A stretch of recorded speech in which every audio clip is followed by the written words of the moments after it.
discussed nga, hyperpigmentation is one of your problems. But is that the only one, or is that your sensitive skin come out in a more lighter form that's naging aggravated to this hyperpigmentation? Well, actually, after listening to Doc kanina, I realized I do have sensitive skin.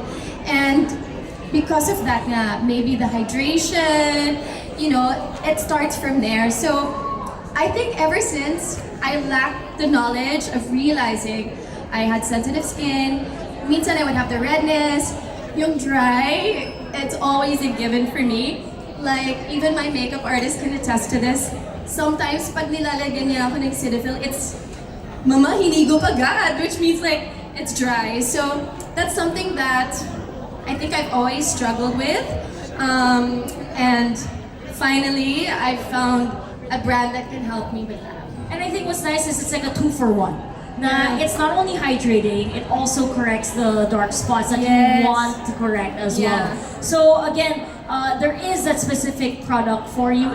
Your issue might be like Anne, such as hyperpigmentation, or maybe me. I love AD Derma because mine is really from a dry climate. My skin can't handle it, so AD Derma is my favorite. Same, meron ka ng ganon. Super dry. But it's Especially also, when it's dry. It's dry. It's drier there. Yeah. Oh my God. And that's where sunscreen is super important as well.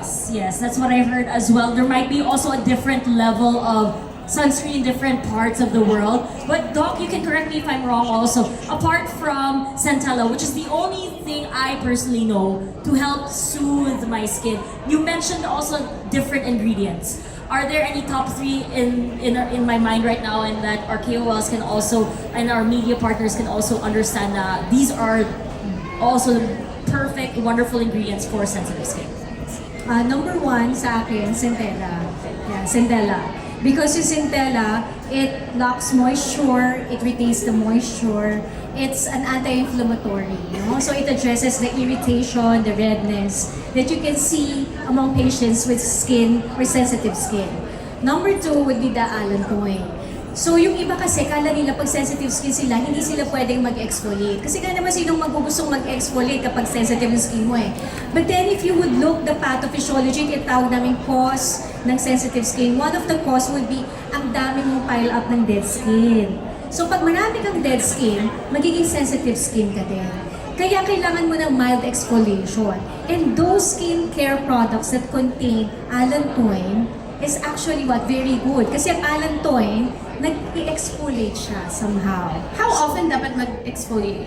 If you have the allantoin, yung mga sa skincare product, you can use it every day because Every it's day, non-exfoliating. every day. It's gentle, it's not irritating, it's hypoallergenic. So it's very good. At the same time, it locks moisture also. And it promotes collagen synthesis. No? So medyo hindi ka masyadong magre-wrinkle na kasi alam mo naman pag collagen, very important siya.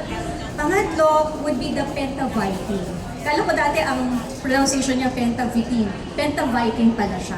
Yung pentavitin, it locks the moisture 72 hours. No? Kasi ang ginagawa niya is minimimic niya yung natural moisturizing factor na nakikita sa epidermis, dun sa outer layer ng skin. Yung natural moisturizing factor, nire-retain din niya yung moisture, piniprevent niya yung paglabas ng moisture sa skin.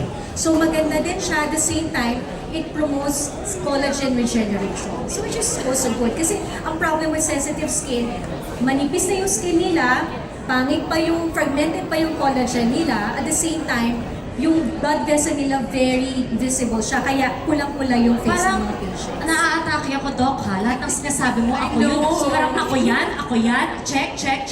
So this is incredibly perfect, and I can see you're agreeing also, and like, you're listening about the exfoliation. You had your own experience, I ba? didn't realize kasi like, especially with me where I pretty much wear makeup every day because of my work, and it makes you question, did I clean my skin enough?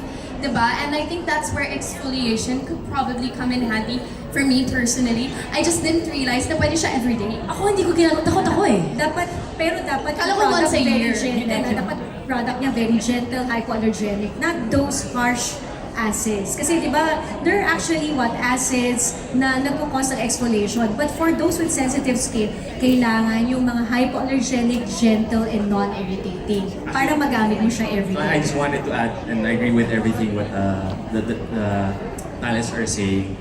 Different types of sensitive skin and the ingredients. Happy to share.